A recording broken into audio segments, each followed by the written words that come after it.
Party pink కండువ అట్లానే రాష్ట్ర వ్యాప్తంగా ఉన్నటువంటి తెలంగాణ వాదులు అందరం ఏకమై బోనాలు మోసి బతుకమ్మలు మోసి నిరాహార దీక్ష టెంటులేసి సంవత్సరాల తరబడి కొట్లాడుతూ వచ్చినటువంటి రాష్ట్రం తెలంగాణ రాష్ట్రం.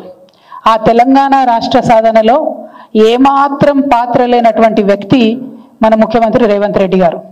ఏమాత్రం పాత్ర లేకపోవడం పక్కన పెడితే ఉద్యమకారులపైనే గన్ను పెట్టుకొని ఎదురు తిరిగినటువంటి వ్యక్తి రేవంత్ రెడ్డి గారు. తెలంగాణ వాదులకు, తెలంగాణ బిడ్డలకు తెలంగాణ రాష్ట్రం పట్ల ఉన్నటువంటి ప్రేమ కానీ, గౌరవం కానీ, ఈ రాష్ట్రం ఎదగాలనేటటువంటి ఆకాంక్ష కానీ, మన దురదృష్టం ఏంటంటే మన రాష్ట్రానికి ప్రస్తుతం ముఖ్యమంత్రిగా ఉన్నటువంటి రేవంత్ రెడ్డి గారికి ఏది కూడా లేదు. ఎందుకోసమని ఈ మాట మాట్లాడుతూ ఉన్నామంటే చాలా బాధతోని ఇవాళ ఈ ప్రెస్ మీట్ పెడతా ఉన్నాం. ఎందుకోసం? ఢిల్లీలో అయినా, అమెరికాలో అయినా, దుబాయ్లో అయినా, గల్లీలో అయినా, ఎక్కడైనా మా తెలంగాణ ఉన్నతంగా ఉంది, మా తెలంగాణ గొప్పగా ఉంది, మా తెలంగాణకు మీరు రండి అని ఆహ్వానించుకుంటూ 10 ఏళ్ళు కేసీఆర్ గారు కష్టపడితే ఈ తెలంగాణ రాష్ట్రం అనేటటువంటిది భారతదేశంలో నంబర్ 1గా ఉజ్వలంగా సాగింది. అటువంటి రాష్ట్రాన్ని పట్టుకొని ఒక రాష్ట్రానికి ముఖ్యమంత్రి అయినటువంటి వ్యక్తి నిన్న ఢిల్లీలో కూర్చొని ఈ రాష్ట్రం బాగాలేదు, ఈ రాష్ట్రం ఆర్థిక పరిస్థితి బాగాలేదు అని చెప్పి అబద్ధాలు చెప్పిండు.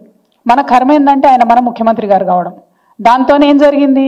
మొత్తం ఇవాళ దేశంలో ఉన్నటువంటి అన్ని పత్రికలు కూడా Telangana state is in a financial crisis చెప్పిండు ముఖ్యమంత్రి గారు అని చెప్పి తాటాకంత అక్షరాలతోని దేశవ్యాప్తంగా తెలంగాణ రాష్ట్రం యొక్క పరువు పోయినటువంటి పరిస్థితి. ఎంత బాధ అవుతుంది? ఒక తల్లి ఒక బిడ్డని కంటే ఎంత ప్రసవ వేదన పడుతుందో తెలంగాణ సమాజం అంత ప్రసవ వేదన పడితే వందలాది మంది బిడ్డలు చచ్చిపోతే వచ్చినటువంటి రాష్ట్రం తెలంగాణ రాష్ట్రం. ఆ రాష్ట్ర సాధనలో పాత్ర లేదు కాబట్టే మన ముఖ్యమంత్రి గారికి ఇసుమంతా కూడా నొప్పి కానీ, బాధ కానీ, తెలంగాణ రాష్ట్రం పట్ల గౌరవం కానీ లేదు. ఎందుకు ఈ మాట చెప్తా ఉన్నా అంటే నేను చాలా మంచిగా చక్కటి నిర్దిష్టమైనటువంటి ఆధారం లేకుండా ఎన్నడూ కూడా మాట్లాడిన విషయం తెలంగాణ రాష్ట్ర ప్రజానికానికి అంతటి కూడా తెలుసు. ఇవాళ కూడా నేను నిర్దిష్టమైనటువంటి ఆధారాలతోనే మాట్లాడుతూ ఉన్నా. ముఖ్యమంత్రి గారు నిన్న ఢిల్లీలో మాట్లాడుకుంటా ఏం చెప్పినరు? మా రాష్ట్రానికి సంబంధించి నేను ప్రతి నెల కనీసం 500 కోట్ల రూపాయలు కూడా ప్రగతిశీల పనులపైన, నిర్మాణాత్మక పనులపైన అంటే క్యాపిటల్ ఎక్స్పెండిచర్ నేను చేయలేకపోతా ఉన్నా అని చెప్పి బాధను వ్యక్తం చేశాడు. ఇంకొక మాట ఏమన్నాడు? నేను 5,500 కోట్ల కన్నా ఎక్కువ నాకు వస్తలేదు, నాకు వెసులుబాటు లేదు రాష్ట్రానికి అని చెప్పడం జరిగింది. ఇవాళ రాష్ట్రానికి వస్తున్నటువంటి ఆదాయం నేను చెప్తున్న లెక్కలు కాదు, ఆర్బీఐ చెప్తున్న లెక్కల ప్రకారం 18,800 కోట్ల పైచిలకు ఆదాయం ఈ రాష్ట్రానికి వస్తుంది. అందులో అయ్యే ఖర్చు ఎంత అంటే జీతాలకు, అప్పులకు, ట్యాక్సులకు, వాటికి ఖచ్చితంగా ఇవ్వాల్సినటువంటి ఖర్చు 6,000 కోట్లు. అంటే 18,800 కోట్లలో మీరు 6,000, 6,500 కోట్లు తీసేస్తే మీకు నికరంగా 12,000 కోట్ల పైచిలకు ప్రతి నెల రాష్ట్రం దగ్గర ఆదాయం ఉంటుంది. ఈ రేవంత్ రెడ్డి గారు వచ్చినప్పటి నుంచి ఇప్పటి వరకు కూడా గత సంవత్సరం ఆర్బీఐ ఇచ్చిన రిపోర్ట్లో కూడా ప్రతి నెల దాదాపుగా 3,000 యావరేజ్ తీసుకుంటే 3,000 కోట్ల పైచీలకు ఆయన క్యాపిటల్ ఎక్స్పెండిచర్ చేస్తున్నారు. ఏదో ఒక్క నెలలో మాత్రమే 500 కోట్లు ఖర్చు పెట్టిండ్రు, ఇంకొక నెలలో 7,000 కోట్లు ఖర్చు పెట్టిండ్రు. ఇది క్యాపిటల్ ఎక్స్పెండిచర్. ఆర్బీఐ బాజాబ్తా చెప్పింది. రేవంత్ రెడ్డి గారు లెక్కలు చెప్తే నేను నమ్మకపోతుండే, కానీ ఇది ఆర్బీఐ చెప్పిన లెక్క. దీని ప్రకారమే యావరేజ్గా 3,000 కోట్లు రాష్ట్ర ప్రభుత్వం ఖర్చు పెడుతుంది. అంటే మరి ముఖ్యమంత్రి గారికి ఈ లెక్క తెలియదా? ఎవరు ఖర్చు పెడుతున్నారు? ఇది ఎక్కడ ఖర్చు అవుతుంది? ఈ విషయం మీద ముఖ్యమంత్రి గారికి అవగాహన లేదా? వారు క్లారిటీ ఇవ్వాలి. ఎందుకంటే మీరు నేషనల్ మీడియాలో కూర్చొని ఒక ముఖ్యమంత్రి స్థాయి అయి ఉండి 500 కోట్లు కూడా నేను ఖర్చు పెట్టలేకపోతున్నా అని చెప్తున్నాను. ఎందుకు ఈ మాట చెప్పిండు ముఖ్యమంత్రి గారు అంటే ఆ వ్యక్తి, ఆ విలేకరు అడిగిండు, ఏమయ్య మీరు మహిళలకు డబ్బులు ఇస్తామంటారు, రైతులకు ఇస్తామంటారు, ఉద్యోగాలు ఇస్తామంటారు, ఇవన్నీ చెప్పొచ్చిండ్రు, ఇన్ని సంక్షేమ పథకాలు చేపడతామని చెప్పొచ్చిరు కదా, మరి మీరు ఎందుకు ఇస్తలేరు మహిళలకు 2,500 అని అడిగితే అది తప్పించుకోవడానికి, అప్పటికప్పుడు బయటపడడానికి ఏం చెప్తాడంటే 500 కోట్ల కన్నా ఎక్కువ ఖర్చు పెట్టడం నా దగ్గర డబ్బులు లేవు, మా రాష్ట్రం బాగలేదు, మా రాష్ట్రం ఫైనాన్షియల్ సిచ్యువేషన్ బాగాలేదని చెప్పారు. ఇంతకన్నా దౌర్భాగ్యం ఉంటుందా? నీకు నికరంగా ఆదాయం 12,000 కోట్లు వస్తున్నాయి, 18,800 కోట్లలో 6,000 ఖర్చు పెట్టంగా 12,000 కోట్లు మిగులుతున్నాయి, 3,000 కోట్లు ఆల్రెడీ మీరు స్పెండ్ చేస్తున్నారని ఆర్బీఐ లెక్కలు చెప్తుంది. ఇంత దౌర్భాగ్యం ఏందని చెప్పి నేను ముఖ్యమంత్రి గారిని నేను ప్రశ్నిస్తా ఉన్నా. దరిద్రం అనేటటువంటిది మన ఆలోచనలనే ఉంటుంది, తెలంగాణ రాష్ట్రంలో లేదు. తెలంగాణ రాష్ట్రాన్ని కేసీఆర్ గారు ఒక స్థాయి వరకు తీసుకొచ్చి నిలబెట్టిండ్రు. ఇప్పుడు దాన్ని మొత్తం పడగొట్టాలి, అదేం బాగలేదని చెప్పాలనే ప్రయత్నంలో మన సొంత రాష్ట్రాన్ని అవమానిస్తున్నటువంటి ముఖ్యమంత్రి గారి వైఖరిని ఈ సందర్భంగా నేను తీవ్రంగా ఖండిస్తా ఉన్నాను. అదేవిధంగా తెలంగాణ రాష్ట్ర ప్రజలకు మరొక ముఖ్యమైన విషయం చెప్పాలి. ఈ నిన్నటితోని 7వ తారీఖుతోని 15 నెలలు అయింది ఈ కాంగ్రెస్ ప్రభుత్వం అధికారంలోకి వచ్చి. ఈ రోజుతోని వీరు తీసుకొచ్చిన అప్పు, ఈ 15 నెలలలో వీరు తీసుకొచ్చినటువంటి అప్పు అక్షరాల 1,50,000 కోట్ల రూపాయల అప్పు తీసుకొని వచ్చారు. 15 నెలలలో 1,50,000 కోట్ల అప్పు అంటే ఆ అప్పు మామూలుగా తీసుకురాలే. 2024 నవంబర్ 30 నుంచి మొదలు పెడితే ఇప్పటి వరకు ఈ రోజు వరకు తీసుకున్నటువంటి అప్పు మొత్తం 1,52,918 కోట్ల రూపాయలు కరెక్ట్గా చెప్పాలంటే. అంటే నెలకు దాదాపుగా 10,000 కోట్ల రూపాయలు అప్పు తీసుకొస్తున్నారు మీరు. మరి 10,000 కోట్ల రూపాయలు ఏడిపోయినట్టు? మీరు కనీసం మహిళలకు 2,500 ఇస్తలేరు. రుణమాఫీ ఇంతవరకు సంపూర్ణంగా కాలేదు. రైతు బంధు సంపూర్ణంగా కాలేదు. రైతు బీమాకి ఇంకా బాకీ పడి ఉన్నారు. బోనస్ ఇస్తామన్నారు, బోనస్ ఇవ్వలేదు, అది కాస్త బోగస్ అయిందని అందరు కూడా మాట్లాడుకుంటున్నారు. ఇట్లా ఒక్కొక్కటి లెక్క పెట్టుకుంటా పోతే నిన్నగాక మొన్న మీరు చేనేత మిత్రుల దగ్గరికి పోయినరు, వాళ్ళకి ఇవ్వాల్సిన బీమా డబ్బులు కూడా మీరు కడతలేరు. మొన్న మహిళల దగ్గరికి పోయినరు, మహిళలకు ఇస్తా అని చెప్పినటువంటి ఏ విషయం కూడా మీరు ఇస్తలేరు. మరి ఈ డబ్బులన్నీ ఏడికి పోతున్నట్టు? కేసీఆర్ గారు అప్పు తీసుకొచ్చిరు అని బద్నాం చేసిరు. ఇవాళ మేము కేసీఆర్ గారు తీసుకొచ్చినటువంటి అప్పుకు మీకు న్యాయ పైసతో సహా లెక్క చెప్తాం. మరి మీరు కూడా మీరు ఈ 1,50,000 కోట్లు తీసుకొచ్చిరు, దానికి లెక్క చెప్పాలని చెప్పి నేను డిమాండ్ చేస్తా ఉన్నా. కేసీఆర్ గారు మొత్తం 10 ఏళ్లలో తీసుకొచ్చిన అప్పు ఎంత అంటే, ఇది కూడా ఆర్బీఐ రికార్డే, నేను చెప్పే కవిత్వం కాదు. అప్పు ఎంత అంటే 3,89,000 కోట్లు. దాంతోపాటు మనం గ్యారంటీలు ఇస్తాం కార్పొరేషన్లకు ప్రభుత్వంగా, అది మరొక 38 కోట్లు, అంటే 38,000 కోట్లు. మొత్తం కలిపి 4,30,000 కోట్ల రూపాయలు కేసీఆర్ గారు అప్పు తీసుకొస్తే ఒక్క కాళేశ్వరంకే 90,000 కోట్లు మేము ఖర్చు పెట్టినాం. అది కాకుండా ఇతర మొత్తం ప్రాజెక్టులకు, పెండింగ్ ప్రాజెక్టులకు, రిజర్వాయర్లకు, చెరువులకు, మైనర్ ఇరిగేషన్, మేజర్ ఇరిగేషన్ అన్ని కలుపుకుంటే 1,37,000 కోట్లు వాటి కోసం పెట్టడం జరిగింది. మిషన్ భగీరథ మీద 37,000 కోట్లు పెట్టడం జరిగింది. మొత్తంగా అగ్రికల్చర్ అంతా కూడా, వ్యవసాయం అంతా కూడా చూసుకుంటే 30,000 కోట్లు రుణమాఫీ చేసినాం. అట్లానే ఫ్రీ కరెంట్ రైతులకు ఇవ్వడానికి 36,000 కోట్ల రూపాయలు ఖర్చు పెట్టినాం. రైతు బంధుకు 73,000 కోట్లు ఖర్చు పెట్టినాం. రైతు బీమాకి 6,892 కోట్లు ఖర్చు పెట్టినాం. అదే కాకుండా మనం మొత్తం కరెంటు వ్యవస్థ అంతా రాష్ట్రంలో మంచి చేయాలంటే, పరిశ్రమలకు కరెంట్ ఇవ్వాలి, ఆఫీసులకు కరెంట్ ఇవ్వాలి, రైతులకు కరెంట్ ఇవ్వాలంటే కరెంటు వ్యవస్థను మొత్తం గాడిన పెట్టడానికి పెట్టిన ఖర్చు 1,38,000 కోట్లు. అదేవిధంగా ఆరోగ్యం మీద పెట్టినటువంటి ఖర్చు 61,000 కోట్లు. సంక్షేమం మీద కేసీఆర్ గారు పెట్టినటువంటి ఖర్చు 10 ఏళ్లలో 2,83,000 కోట్లు. అంతేకాకుండా ప్రతి గింజ, చివరికంట ప్రతి గింజ ధాన్యం కొంటే కేసీఆర్ గారు రైతులకు అకౌంట్లకు డైరెక్ట్ చేసినటువంటి డబ్బులు 1,34,000 కోట్లు. అంటే మేము తీసుకొచ్చిన అప్పు 4,30,000 కోట్లు అయితే మేము సృష్టించినటువంటి సంపద 50 లక్షల కోట్ల పైచిలుకుంది. ఇప్పుడు నేను చెప్పినటువంటి లెక్క దాదాపు 7-8 లక్షల కోట్లు డైరెక్ట్ చెప్పే లెక్క. ఇండైరెక్ట్గా వచ్చింది, సాధించినటువంటి ప్రగతి, ఇంకా అనేకమైనటువంటి ఇండికేటర్స్, అనేకమైన రిపోర్ట్స్ ఉన్నాయి.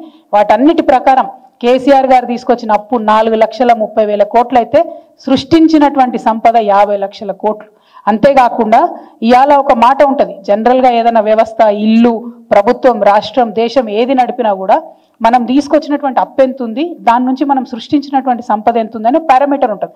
అంటే మనం తీసుకొచ్చినటువంటి అప్పుతోని మనం ప్రాపర్గా ఇన్కమ్ జనరేట్ చేసుకుంటూ అప్పు కట్టుకుంటూ పోతే మనకు తగ్గుతూ ఉంటుంది.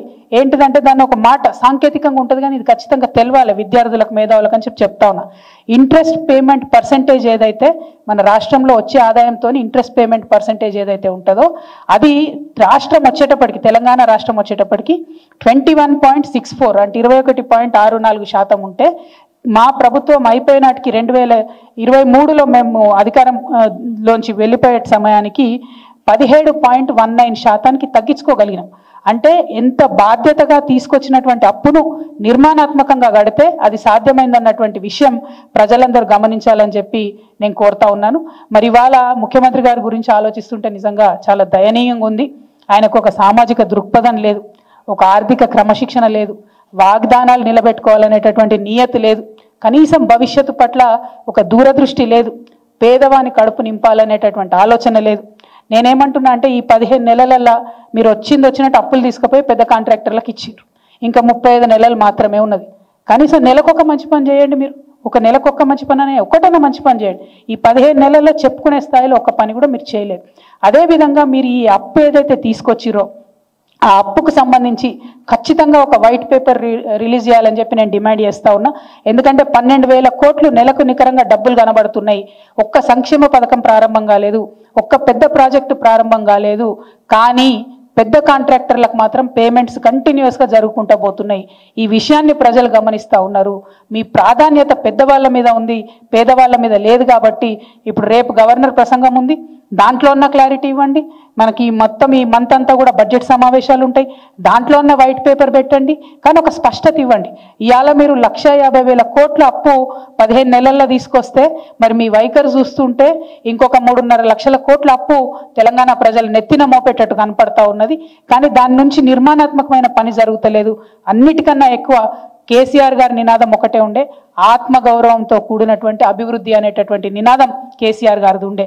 మీరు ఇవాళ నయవంచనతో కూడినటువంటి పనులు చేస్తున్నారు తప్పితే ఎక్కడ కూడా కరెక్ట్ మాట్లాడతలేరు. నిన్న విలేకరు అడిగిన ప్రశ్నకు తప్పించుకోవడానికి బుకాయించారు మీరు. అంటే మీ ప్రభుత్వం ఏంటంటే బుకాయింపుల ప్రభుత్వం, బెదిరింపుల ప్రభుత్వం, బేడీల ప్రభుత్వం, సాడీల ప్రభుత్వం. కేసీఆర్ మీద సాడీలు చెప్పాలి, అడిగినోనికల్లా బేడీలు వేయాలి, ఎవరన్నా గట్టిగా అడిగితే బుకాయించాలి. ఇది తప్పితే మీరు చేస్తున్నది ఏం లేదు. మళ్ళీ ఒకసారి నేను ముఖ్యమంత్రి గారిని కోరుతా ఉన్నా, మీరు తెలంగాణను అవమానపరచకండి. మీకు నిజంగా రెవెన్యూ రిసీట్స్ ఏందో, క్యాపిటల్ ఎక్స్పెండిచర్ ఏందో తెలియకపోతే దయచేసి అధ్యయనం చేయండి, తెలుసుకోండి. అంతేగాని తెలంగాణను అవమానపరచకండి. ఆయన మాట్లాడుతున్న మాటలు చూస్తుంటే నేను ఎట్లా అనిపించిందంటే, ఓ పక్కనేమో 500 కోట్లు లేవంటాడు, ఇంకో పక్కనేమో నా పోటీ న్యూఢిల్లీతో కాదు న్యూయార్క్తో అంటాడు. మరి 500 కోట్లు లేని వాళ్ళు న్యూయార్క్ లెక్క ఎట్లయితారు నాకు అర్థం కాదు. అంటే విషయం ఏంటంటే ఆయనకు సబ్జెక్టు లేదు, ఆబ్జెక్టు లేదు, అంత బబ్రాజమాదం భజగోవిందం అన్నట్టు అవుతుంది పరిస్థితి తప్పితే ఇంకోటి ఏం లేదు. నేను ముఖ్యమంత్రి గారిని మళ్ళీ కోరుతున్నా, మీరు బాధ్యతాయుతమైన పొజిషన్లో ఉన్నారు, తెలంగాణను అవమానం చేయకండి. తెలంగాణలో మంచి పొజిషన్లో ఉన్నారు, దాన్ని అట్లా నిలబెట్టండి, ముందుకు తీసుకెళ్ళండి. బాధ్యత గల ప్రతిపక్షంగా మేమందరం కూడా మీకు అండగా ఉంటాం. కానీ అవమానిస్తే మాత్రం ఊరుకునేది లేదని చెప్పి మేము ప్రభుత్వాన్ని హెచ్చరిక చేస్తూ ఉన్నాం. నేను అదే చెప్తున్నా కదా, మంచిగా నేను పాయింట్ టు పాయింట్ లెక్క చెప్పిన. బీఆర్ఎస్ తీసుకొచ్చిన అప్పు 4,30,000 కోట్ల రూపాయలు. నేను ఆల్రెడీ మీకు 9 లక్షల పైచీలకు లెక్క చెప్పిన. అది కాకుండా సృష్టించినటువంటి సంపద 50 లక్షల కోట్లు. అదేవిధంగా నెలకు వచ్చేటటువంటి ఆదాయంలో 18,800 కోట్లు వస్తే 6,000 కోట్లకు ఎక్కువ ప్రభుత్వానికి ఖర్చు అయితే లేదు. మరి ఇక్కడ పోతున్నట్టు ఈ 12,000 కోట్లు, దాని మీదనే మేము వైట్ పేపర్ అడుగుతా ఉన్నాం. ఈ 12,000 కోట్లల్లో ఈ 15 నెలలలో ఒక్క పెద్ద పని కూడా వాళ్ళు చేయలే. మరి ఎవరికి ఇస్తున్నారు పైసలు? ఎందుకోసం ఇస్తున్నారు పైసలు? ఎందుకు అప్పులు ఇంకా తీసుకొచ్చి రాష్ట్ర ప్రభుత్వం మీద, రాష్ట్ర ప్రజల మీద భారం వేస్తున్నారని నేను ప్రశ్నిస్తాను.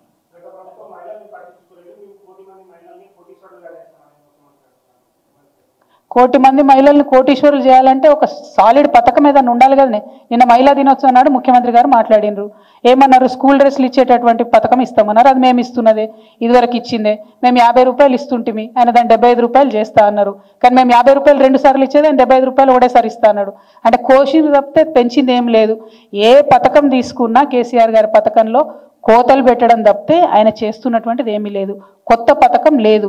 అప్పులు చేస్తున్నారు, తప్పులు చేస్తున్నారు తప్పితే ఏ ఒక్క విషయంలో కూడా ఏదో గొప్పగా పనిచేస్తున్నారు అనేటటువంటి ఆలోచన కనపడతలేదు. పెట్రోల్ బంక్ పెట్టించినామన్నారు బ్రదర్ మహిళలకు. ఏంది మొత్తం జిల్లా సమాఖ్యలో అంటే వేలాది మంది మహిళలకు కలిసి దాని లాభం పంచుతారంట. అంటే జుట్టుకు రూపాయి కూడా రాదబ్బా నేను చెప్పేది.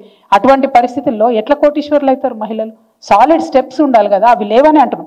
మేము కూడా ఏమంటున్నాం, 15 నెలల్లో వచ్చిన ప్రభుత్వం మా మీద అప్పుడే అభాండాలు వేస్తున్నారా అని ముఖ్యమంత్రి గారు బాధపడుతున్నారు. కరెక్టే, 15 నెలలు. కానీ 15 నెలల్లో పునాది తీయడానికి టైం సరిపోదా మీకు? బ్లూ ప్రింట్ రావడానికి టైం సరిపోదా? బిల్డింగ్ అవుతుందని మేము అనుకుంటలేం. అట్లీస్ట్ ఒక ఫౌండేషన్, ఒక కరెక్ట్ తొవ్వలో పోతున్నారు మీరు అనుకుంటే విమర్శ చేయాల్సిన అవసరం మాకేముంది? పునాదాన్ని వేయాలి కదా. ఆ పునాదే లేదన్నది మా బాధ, అంతకుమించి ఇంకోటి ఏం లేదు.